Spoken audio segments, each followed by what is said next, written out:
Assalamualaikum warahmatullahi wabarakatuh. Alhamdulillahilladzi arsala rasulahu bil huda wa dinil haqq liyuzhirahu 'ala ad-din kullihi walau karihal musyrikun. Asyhadu an la ilaha illallah wahdahu la syarika lah wa asyhadu anna Muhammadan 'abduhu wa rasuluh. Allahumma shalli wa sallim wa barik ala sayyidina Muhammad wa ala alihi wa sahbihi ajma'in. Rabbi shrah li sadri wa yassir li amri wahlul 'uqdatam min lisani yafqahu qawli, amma ba'd. Allahumma inni zalamtu nafsi zulman katsira wa la yaghfiru dzunuba illa ant faghfir li maghfiratan min 'indik warhamni innaka antal ghafurur rahim. Saudara-saudariku muslimin muslimat yang mudah-mudahan sentiasa dirahmati Allah, dimuliakan oleh Allah Subhanahu wa taala. Pertama sekali, marilah kita menambah lagi rasa kesyukuran kehadrat Allah Subhanahu wa taala. Masih kita dipanjangkan umur, masih kita diberikan kelapangan waktu, walaupun kita sibuk dengan urusan-urusan dunia, walaupun kita sibuk dengan masalah-masalah peribadi. Tak tahulah masalah peribadi itu masalah apa. Kita masih diberikan kelapangan waktu untuk kita sejenak berada sejenak di hadapan video ini. InsyaAllah tak lama, dalam 30 minit kot ataupun kurang daripada itu, kita masih diberikan pemeliharaan Allah Subhanahu wa taala. Allah Taala jaga kita, pelihara kita daripada segala wabak bencana, daripada segala penyakit, daripada segala malapetaka. Dan sentiasa kita kena mohon pada Allah Subhanahu wa taala. Mudah-mudahan kita berada dalam keadaan yang selamat sejahtera, insya-Allah. Ryan King, Masya Allah.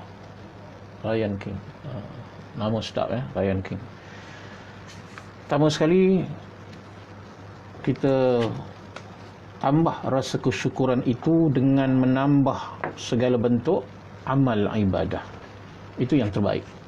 Kan bukan setakat kita bersyukur pada Allah dengan kita sebut Alhamdulillah, Alhamdulillah, Alhamdulillah. Kan sekadar sebut Alhamdulillah aja.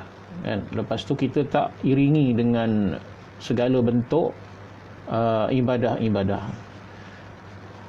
Jadi sebaik-baiknya selain daripada kita selalu melafazkan Alhamdulillah, syukur, kan, apa yang Allah Ta'ala bagi kita, makan sedap, tidur pun Alhamdulillah, nikmat yang melimpah di sekeliling kita ni. Selain daripada itu, Allah Ta'ala berikan kita keamanan, kedamaian. Kita syukur pada Allah. Selain daripada itu, kita bersungguh-sungguh di dalam melakukan segala bentuk ibadah. Semayang kita, semayang yang khusyuk. Wirid kita, wirid yang bertambah. Baca Quran pun bertambah-tambah. Jadi sentiasa kita menambah segala bentuk amal. Ini tanda-tanda orang yang syukur, benar-benar syukur pada Allah Subhanahu wa taala. Salasiah Cu. Waalaikumsalam Ustaz. Ahlan wa sahlan. Jadi tuan-tuan, selain daripada kita lafaz Alhamdulillah, tanda orang tu bersyukur atau tidak, bertambah-tambah kebaikannya. Bukan bertambah-tambah jauh dengan Allah. Makin Allah Ta'ala bagi dia kaya, makin tak semayang. Makin Allah Ta'ala bagi dia sihat, makin dia tak bersedekah.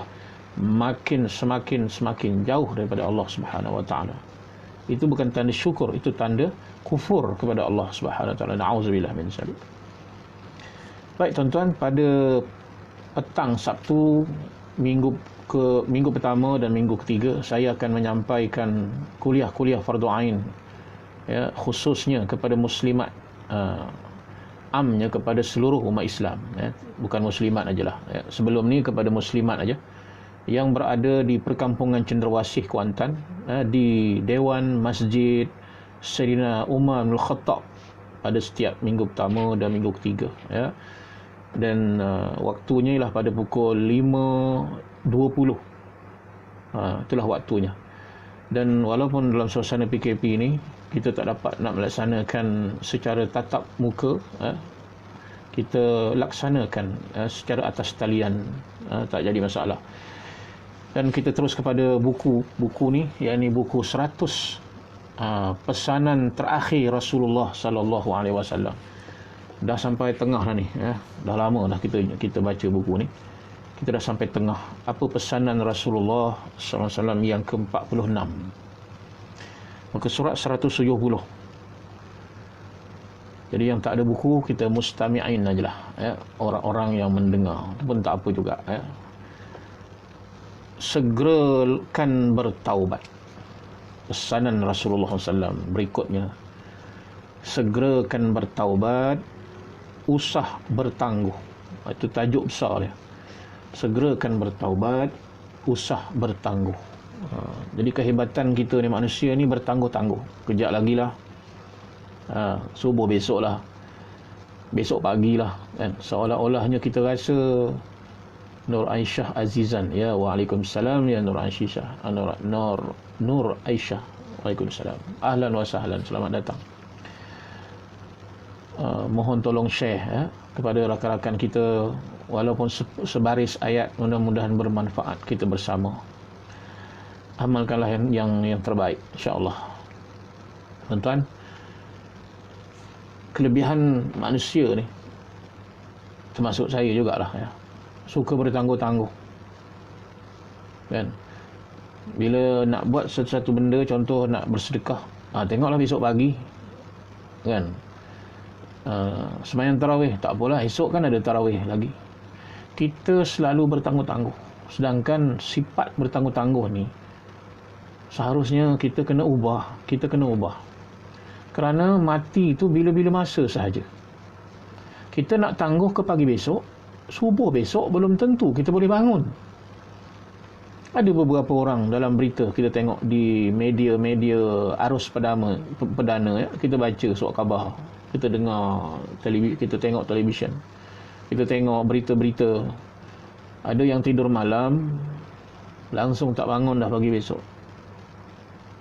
Sedangkan kita rasa kita tidur malam tu memang confirm kita bangun pagi besok.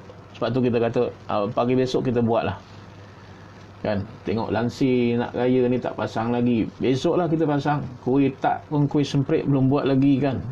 Nantilah kita buat, tengoklah 2 hari lagi. Kita rasa macam nyawa ni pada tangan kita. Ini masalah ni. Itu masalahnya, menyebabkan kita ni bertangguh-tangguh. Akhirnya tak bangun-bangun. Auzubillah min zalik. Sebab tu, saya dan juga tuan-tuan yang berada dalam talian ni, marilah kita ubah, usahalah kita ubah. Janganlah kita bertangguh-tangguh. Terutama nak buat benda-benda baik. Nak bersedekah ke anak yatim, nak beri makan orang miskin. Tengok 2 hari lagi, 3 hari. Kata orang Melayu, benda baik jangan ditunda-tunda, jadi tak elok nanti, kan? Itu bab bertunang aja ustaz, bab berkahwin aja, kan? Tapi boleh kita bawa pada benda-benda lain. Benda-benda yang baik jangan kita tangguh-tangguh. Tahu-tahu pagi besok tak bangun-bangun dah. Bukti dah banyak depan mata kita, tapi tak mendatangkan pengajaran kepada kita. Tak sempat nak berwasiat pun, tak sempat jumpa anak isteri, sepatah kata pun tak ada. Masuk bilik tidur malam, terus tak bangun-bangun dah. Dia masuk bilik tidur malam tu, dia tak sedar bahawa di tepi katil tu dah ada malaikat maut yang akan mencabut nyawa dia. Tapi jangan pula lepas ni tak masuk bilik tidur lah, kan? Ustaz tu nakut kita je katanya. Bukan nak menakut, nak mengingat je, kan? Mustahil tak? Tak mustahil. Dah standby kat tepi katil, nak menjalankan tugas, tunggu arahan Allah je. Sebab itu kita nak tidur ni, jangan tidur ala-ala haiwan, jangan. Minta maaf lah, jangan tersinggung. Rasulullah ajar kita bagaimana cara nak tidur, cara manusia. Caranya ambil wudu, kan, baca beberapa ayat daripada surah Al-Kahfi, baca beberapa ayat daripada surah Al-Baqarah, baca 3 kul, hembus pada tapak tangan, diusap seluruh badan sampai ke kaki. Ini tidur cara manusia. Kemudian mengiring, taklah mengiring sebelah kanan. Kalau terlentang, kaki kanan letak atas kaki kiri, tangan letak macam dalam keadaan semayang, tangan letak atas perut. Ni tidur cara manusia. Rasulullah diutuskan untuk mengajar akhlak tidur, bagaimana cara adab tidur. Tapi orang banyak tidur bukan cara manusia. Minta maaf lah ya, bukan kita dalam talian ni, bukan. Tidur cara monyet pun ada. Kan? Cara monyet tidur. Tangan lepas mana, kaki lepas mana. Tak ada ambil air semayang nak tidur. Mulut menganga, lepas tu berdengkur lagi, kan. Tidur gaya kambing pun ada, buntut naik ke atas, macam-macam. Kaki tak ke mana, tangan tak ke mana, kan. Mulut melopong tidur, macam-macam. Rasulullah ajar bagaimana cara manusia tidur. Jadi Rasulullah diutuskan untuk memanusiakan manusia. Itu pun tak banyak yang ikut. Bila ditanya, apakah akhlak Rasulullah? Perangai Nabi ni macam mana, wahai Aisyah radhiyallahu anha? Kana khuluquhul Quran, atau kama qala. Perangai Nabi ni, dia mentafsir, menterjemahkan Al-Quran dalam bentuk tingkah laku. Perbuatan dia, cakap dia, tidur dia, baring dia, berjalan dia, senyum dia, cara dia melayani orang yang lebih tua, menghormati orang lain. Semuanya mentafsirkan Al-Quran dalam bentuk perangai, akhlak dan tingkah laku. Jadi bagaimana pula dengan kita? Balik semula kepada kisah kita ni. Jangan kita bertangguh-tangguh. Kata Sayyidina Ali, adalah satu dosa apabila kita menganggap pagi besok, subuh besok kita masih ada lagi. Kena sebut insya-Allah sekurang-kurangnya. Confirm memang ada besok. Adalah satu kesalahan. Sebab Allah SWT dia berhak untuk mengambil nyawa kita pada bila-bila masa. Sebab tu jangan bertangguh-tangguh. Ni dalam perkara taubat. Setiap kita tidak terlepas daripada berbuat salah, kata pengarang kitab. Sekiranya kita sedar melakukan kesilapan atau rasa berdosa, usahlah bertangguh untuk memohon keampunan atau bertaubat tidak melakukannya lagi. Jangan bertangguh-tangguh. Jika kita sengaja menangguh-nangguhkan taubat, dibimbangi belum sempat kita bertaubat, Allah sudah menjemput menemuinya. Kan? Tak sempat nak taubat. Kita buat salah dengan suami. Bila nak minta maaf dengan suami? Nantilah raya ni. Seminggu je lagi. Kan? Masuk 2-3 hari, sakit. Lepas tu meninggal. Tak sempat minta maaf. Kita dengan jiran buat salah. Kita dengan anak-anak, dengan ibu bapa buat salah. Tak sempat nak minta ampun, minta maaf. Tiba-tiba dah meninggal dunia, dah balik bertemu dengan Allah Subhanahu Wa Taala. Jadi saudara-saudari muslimin muslimat sekalian, kullu bani adam khata'un, semua anak Adam buat salah. Kata orang jangan duk belagak, bunyi kasar sikitlah. Jangan katalah ustaz tak pernah buat salah. Jangan. Tiap anak Adam itu khata'un, sentiasa buat salah. Hadis daripada Anas bin Malik, riwayat Ibnu Majah. Semua manusia buat salah. Kalau kita ni sempurna, kita bukan manusia. Kalau kita ni sempurna, kita bukan manusia. Kita ni malaikat. Tapi jangan kita rasa bangga pula. Kita buat salah banyak-banyak, lepas tu kita kata apa? Biasalah, aku kan manusia. Itu namanya ambil kesempatan namanya. Manusia dia berusaha ke arah kesempurnaan. Ada orang yang dah sampai tahap tu, dah sampai ke tahap kesempurnaan, tapi tak boleh sempurna. Walaupun siapa dia sekalipun, dia tak boleh sempurna. Rasulullah pun masih ditegur Allah. Kalau tuan-tuan ingat kisah bagaimana Ibni Ummi Maktum datang berjumpa Rasulullah SAW nak minta belajar agama, ya, dalam surah Abasa tu, cuba tengok kalau ada masa-masa lapang, buka Abasa wa tawalla. Bila Ummi Maktum datang, ya, jumpa Nabi, masuk ke bilik Rasulullah. Kebetulan Rasulullah sedang melayan pembesar Quraisy ni, tengah dakwah Islam kepada pembesar Quraisy. Ibni Ummi Maktum ni buta, dia tak nampak Nabi ada tetamu. Lalu kata Ibni Ummi Maktum, tolonglah ajar aku ya Rasulullah. Abasa, Nabi masam muka Nabi. Mudahlah masam. Wa tawalla, dia berpaling membelakangkan Ummi Maktum yang buta ni. Tapi bukanlah dosa. Jangan pula kita kata Rasulullah pun buat dosa, tak boleh. Rasulullah bukan berdosa. Rasulullah salah ijtihad. Rasulullah salah ijtihad. Ummi Maktum ni dah tiap-tiap hari jumpa Nabi belajar agama. Dan Ummi Maktum dia masuk dalam bilik tu, mata dia buta, dia tak nampak Nabi sedang ada tetamu. Dan Rasulullah rasa terganggu dengan permintaan Ummi Maktum. Kerana Rasulullah berijtihad, kalaulah pembesar ni semua masuk Islam, maka akan lebih ramai lagi akan masuk Islam. Sedangkan Ummi Maktum ni dia seorang aja dan tiap-tiap hari pula belajar agama. Tetapi Allah Ta'ala menegur Rasulullah. Allah direct tegur Rasulullah. Tapi bukanlah ni dosa. Nabi terpelihara dari dosa. Cuma Rasulullah salah ijtihad dan Allah perbetulkan. Saya nak sebutkan bahawa kullu bani Adam khata'. Manusia seperti kita ni apatah lagi, banyak buat salah. Kadang-kadang kita rasa tak salah, tapi orang pula rasa tersinggung dengan kita pun ada. Kita tak ada niat nak menyinggung, kan? Jadi tahu-tahu kita buat dosa je. Wa khairul khata'in at-tawwabun, dan sebaik-baik orang yang berbuat salah itu ialah orang-orang yang bertaubat kepada Allah Subhanahu wa taala. Jadi pada perenggan pertama ni, jangan kita bertangguh-tangguh. Kenapa? Bimbang, tak sempat kita bertaubat, maka Allah Subhanahu wa taala panggil kita balik pada bila-bila masa sahaja. Ini yang kita bimbang.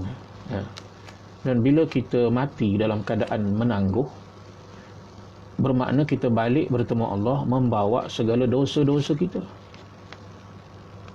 Sedangkan Allah Ta'ala menyebutkan dalam surah Taha ayat 74. Cuba tuan-tuan, perempuan yang dikasihi Allah sekalian, cuba semak kalau ada masa. Taha ayat 74, di mana Allah Ta'ala sebut, innahu man ya'ti rabbahu mujriman. Barang siapa yang datang bertemu Allah dalam keadaan mujriman, bawa dosa. Allah tak sebut dosa besar, dosa kecil. Kalau saya lah, sependapat dengan beberapa di kalangan para ulama mengatakan bahawa memang ada dosa besar, dosa kecil, kan? Dosa kecil ni boleh hapus, dia mengikut mengalirnya air wuduk yang kita ambil tu. Dosa besar dia tak boleh hapus cara begitu melainkan dengan taubat. Tapi kita ingat, walaupun namanya dosa kecil, katalah dosa kecil api neraka kecil, dosa besar api neraka besar, begitu. Walaupun api neraka tu kecil sebab dosa kecil, merentung menghanguskan kita, na'udzubillah min zalik. Sebab itu kita jangan buat langsung. Sebab itu jangan ada berdosa dalam diri kita manusia ni, tuan-tuan. Tak ada cara lain. Kita datang daripada Allah dalam keadaan suci, fitrah bersih, hati kita, roh kita bersih, memang bersih. Tapi kerana dunia ni kita terpalit dengan hal-hal duniawi, menyebabkan kotornya roh kita, hati kita menjadi kotor. Lalu bila nak balik bertemu dengan Allah Subhanahu wa taala, Allah sebut innahu man ya'ti rabbahu mujriman. Barang siapa yang balik bertemu dengan Allah Subhanahu wa taala dalam keadaan mujriman, membawa dosa-dosanya, fa inna lahu jahannam, maka dia akan berada di dalam neraka Jahannam. Na'udzubillah min zalik. Ada orang tanya, tak boleh ke dosa sikit-sikit? Berdasarkan kepada ayat ni, memang tak boleh. Tak boleh kita mati dalam keadaan membawa dosa. Sebab Allah Ta'ala sebut, innahu man ya'ti rabbahu mujriman. Barang siapa yang datang bertemu Allah membawa dosa. Apakah ni dosa besar sahaja? Dosa kecil Allah Ta'ala tak pandang. Takkan kira hangus gitu aja dosa kecil. Ha. Dan kita mudah sangat menganggap kecil pada dosa. Mengumpat, dosa kecil, dosa besar. Dosa kecil ke dosa besar mengumpat ni? Dosa besar. Tinggal solat, dosa kecil, dosa besar. Membuka aib orang lain, dosa kecil, dosa besar. Banyak perkara yang kita menganggap dosa kecil, padahal sebenarnya dosa besar. Tidak memberi nafkah kepada isteri, kecil ke besar dosa dia? Tidak mengajar anak solat, dosa kecil.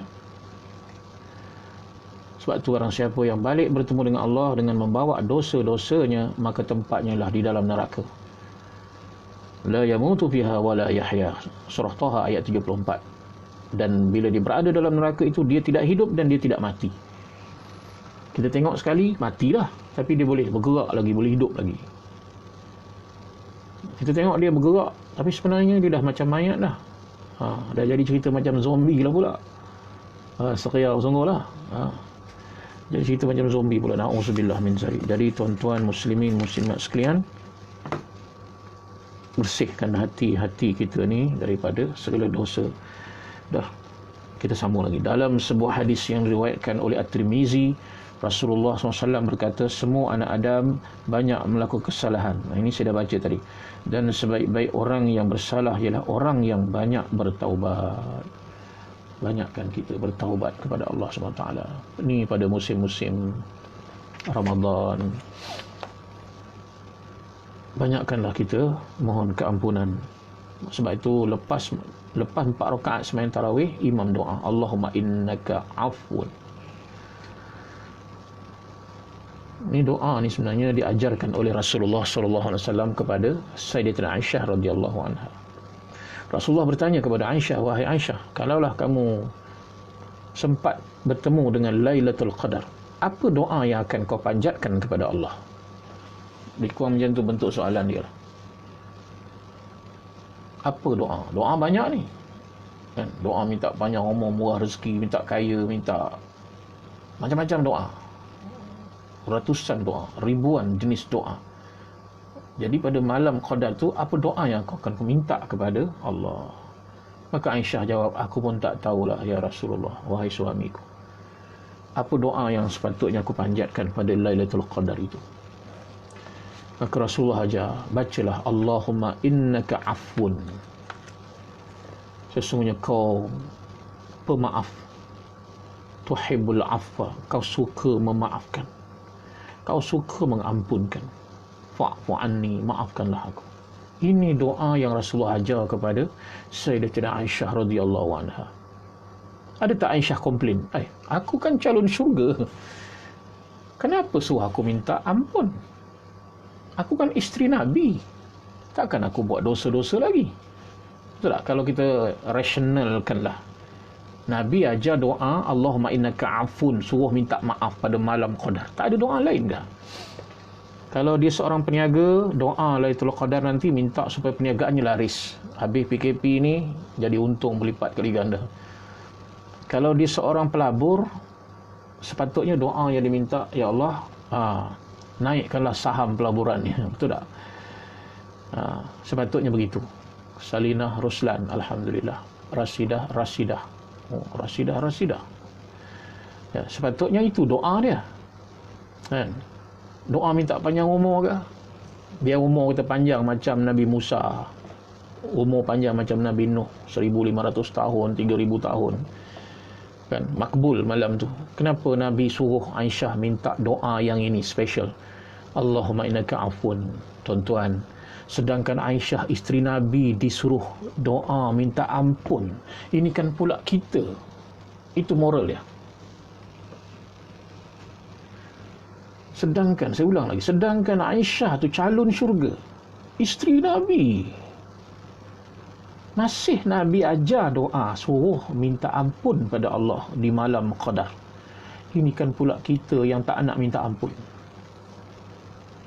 Maknanya sebenarnya nak mengampun ni berat sebenarnya. Kita bimbang, kita main-main minta ampun kepada Allah.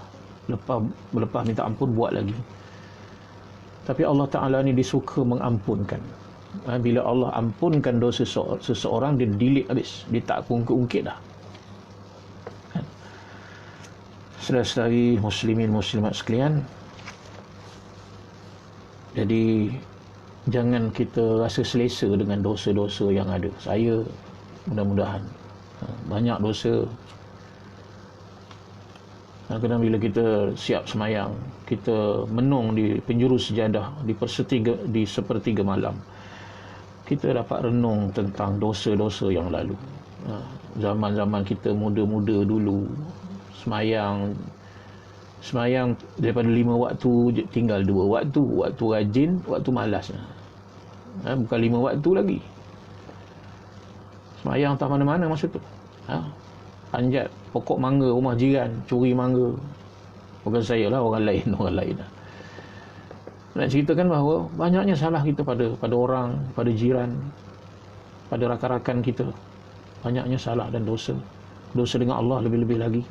Orang puasa Ramadan kita yang yuk, kan, bangun pagi pergi rendah dapur buka periuk, mi terima kasih, alhamdulillah, amin ya Allah, ya, ahlan mi. Jadi banyak salah dan dosa kita. Sebab itu apabila manusia banyak melakukan dosa, kemudian dia tidak istighfar, minta ampun kepada Allah, apa Allah Ta'ala sebut di dalam surah Al-Ankabut ayat 40. Saya ulang lagi, dalam surah Al-Ankabut ayat 40. Fakullan akhadna bidhanbi. Masing-masing manusia ni kami azab mereka bizambi, disebabkan dosa-dosa yang mereka lakukan. Dah terlampau banyak sangat dosa yang dia buat, maka Allah Ta'ala turunkan azab. Ya. Al-Ankabut ayat 40. Man arsalna alaihi hasiban. Kami kirimkan kepada mereka ribut yang kencang. Hasiban. Dosa ni Allah turunkan ribut. Jadi sebenarnya dosa ni ada kaitan dengan fenomena alam. Kita tak boleh kata biasalah ribut ni 50 tahun sekali. Ya. Allah turunkan banjir. Kita tak boleh kata banjir ni sebab empang pecah. Dari segi teknikal betul, empang pecah. Tetapi yang buat tenggelam ni tadi dalam peristiwa Nabi Nuh AS, bah besar, banjir besar, bukan sebab empang pecah sama Nabi Nuh, tapi disebabkan menolak ketuhanan Allah Subhanahu Wa Taala. Isteri dia tolak, anak-anak Nabi Nuh tolak, semuanya mati lemas di dalam banjir besar. Na'udzubillah min dzalik. Jadi kalau manusia buat dosa, kan, kemudian dia tak minta ampun kepada Allah, tidak bertaubat kepada Allah, maka Allah sampai satu ketika Allah akan turunkan bala. Yang ayat ini sebut hasiban, ribut. Kami kirimkan ribut yang kencang. Na'udzubillah min dzalik. Berlaku tak ya? Memang berlaku. Yang keduanya, wa minhum man akhadathu saykhah. Kami datangkan bala dan malapetaka dalam bentuk letupan-letupan, ledakan-ledakan. Dosa, letupan. Wa minhum man khasafna bihil ard. Ada yang kami tenggelamkan ke dalam bumi. Dosa yang mereka buat, ya, mereka undang kemurkaan Allah, lalu Allah Ta'ala benamkan ke dalam bumi. Berlaku tak? Berlaku. Ada tak berlaku? Berlaku. Na'udzubillah min dzalik. Wa minhum man aghraqna. Ada sebahagian dari mereka yang kami tenggelamkan ke laut, ke dalam laut. Dosa, tenggelamkan ke dalam laut. Jadi dosa ni dia membawa kepada kemurkaan Allah, dan Allah menggerakkan tentera-tentera ni untuk menghukum. Sama ada itu air laut, sama ada itu tanah longsor, bukit runtuh, ya, air laut naik ke darat. Ni semua makhluk-makhluk Allah. Allah perintahkan aja.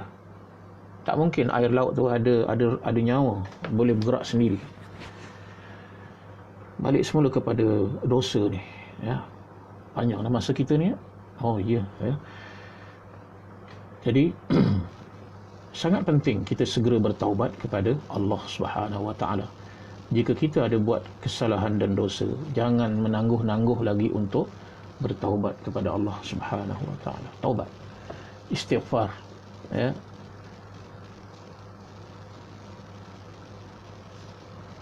Jadi kita berhenti sampai setakat ni dulu. Sikit je baru ya. Allah sebenarnya Maha Pengasih dan Penyayang kepada hamba-Nya. Mereka yang melakukan kesalahan atau dosa sentiasa diberi peluang untuk bertaubat dan bukan terus menjatuhi hukum. Jangan pula ya, kita fikir Allah Ta'ala ni zalim. Zalim Allah ni. Turunkan malapetaka. Tak. Ya. Sebelum daripada itu, Allah beri peluang untuk bertaubat. Kadang-kadang ada orang jatuh sakit masuk hospital. Kali pertama, sampai orang kata tak ada peluang lah dia nak hidup. Tak ada can lah. Tiba-tiba sihat. Balik semula ke kampung halaman. Balik kampung, tak solat. Tak wirid, tak baca Quran. Ya, malah hidup dalam kelekaan, kelalaian, jauh daripada Allah. Dosa. Kemudian Allah bagi sakit lagi. Masuk balik hospital kali kedua. Ada yang sampai 3 kali, 4 kali pun. Sampai doktor kata bawa balik lah, dah tak boleh buat apa lagi. Tapi elok aja. Dengan izin Allah Subhanahu wa taala, sihat dia sebenarnya. Allah Taala beri peluang. Sebelum meninggal dunia tu, Allah dah beri 3 kali peluang untuk sedar. Allah dah ketuk dah pintu hati kita, tapi kita tak buka-buka pintu hati. Kita masih tutup rapat-rapat pintu hati kita. Bagaimana hidayah Allah nak masuk? Jadi biasanya Allah Ta'ala akan beri peluang untuk bertaubat, bukan terus Allah Ta'ala jatuhkan hukuman. Dalam surah Isra ayat 16, cuba semak dalam surah Isra ayat 16, penutupnya, wa idza aradna an nuhliku qaryah, sekiranya kami nak menghancurkan sesebuah kampung, kami nak turunkan bala malapetaka kepada sesebuah negeri, sesebuah kampung, amarna mutrafiha, akan kami kirimkan penasihat-penasihat. Kirimkan ustaz, kirimkan pak kiai, para alim ulama, turunkan tutuk guru, suruh bagi nasihat. Jangan buat begini, tak baik buat begini, berdosa buat begini. Amarna mutrafiha. Sebelum kami hancurkan sesebuah kampung, qaryatan amarna mutrafiha, kami akan kirimkan kepada mereka penasihat-penasihat. Fafasaqu fiha, malangnya mereka fasik, mereka degil. Mereka terus berbuat perkara-perkara yang mendatangkan kemurkaan Allah, masih buat. Fahaqqa 'alaihal qaul, maka berhaklah Allah mengirimkan satu kaul kepada mereka. Satu kaul Allah, naikkan ombak, gegarkan gunung, gegarkan gempa bumi, air laut naik ke daratnya. Na'udzubillah min zalik. Ini semua kita dah tengok dah, kan? Berhaklah Allah mengirimkan satu kaul. Satu kaul itu ribuan manusia mati. Sebab itu kita jangan pandang remeh apabila ada yang menasihat kita. Entahkan tu suami suami nasihat isteri, leha belum semayang, belum semayang lah. Suami menasihat isteri, isteri menasihat suami, bang awak dah semayang belum, kan? Semayanglah, baca Quran lah, benda-benda yang baik-baik, wajib kita taat. Fahaqqa 'alaihal qaul fadammarnaha tadmira, lalu kami hancurkan penduduk kampung itu tadmira, sehancur-hancurnya. Nauzubillah min zalik. Jadi Allah Ta'ala beri peluang kepada manusia untuk bertaubat sebenarnya. Firman Allah Subhanahu Wa Ta'ala, kecuali orang-orang yang bertaubat dan memperbaiki amal buruk mereka serta menerangkan apa yang mereka sembunyikan. Mana ni? Surah Al-Baqarah ayat 160. Kita berhenti kat sini ya. Sebelum tu tuan-tuan buka Surah Al-Baqarah ayat 160. Illal ladzina tabu, yang Allah Ta'ala tak binasakan. Allah tak binasakan mereka. Siapa dia? Tabu, mereka yang bertaubat kepada Allah. Wa aslahu, dia dah bertaubat, dia perbaiki amalan-amalan dia.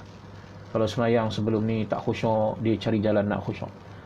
Kalau solat selama ni banyak tinggal, dia qadakkan solat-solatnya. Dan kalau puasa Ramadan banyak tinggal, dia akan qadak balik puasa Ramadan yang dulu-dulu ni, yang perlu bayar kifarat bayar. Kan? Jadi dia aslahu, dia memperbaiki amalan dia. Wa bayyanu, dan dia wa bayyanu, menjelaskan lagi. Dan mereka menjelaskan, faulaika atubu alaihim, maka mereka itulah orang-orang yang aku terima taubat mereka, aku akan menerima taubat mereka. Wa anat tawwabur rahim, Allah Ta'ala firman, anat tawwabur rahim, akulah yang maha menerima taubat, Ar-Rahim, akulah yang maha penyayang. Ni surah Al-Baqarah ayat 160. Jadi bukan setakat taubat saja, taubat dan kita islah, kita memperbaiki diri kita, tinggalkan segala perbuatan yang keji, segala yang mungkar, tinggalkan. Jangan kita masih buat lagi. Ya. Kalau kita masih ada riba, kita berhentilah. Jangan kita makan riba lagi. Jangan kita terlibat dengan riba lagi. Kan? Kalau kita menipu, berhenti daripada menipu. Jangan kita teruskan lagi. Ya.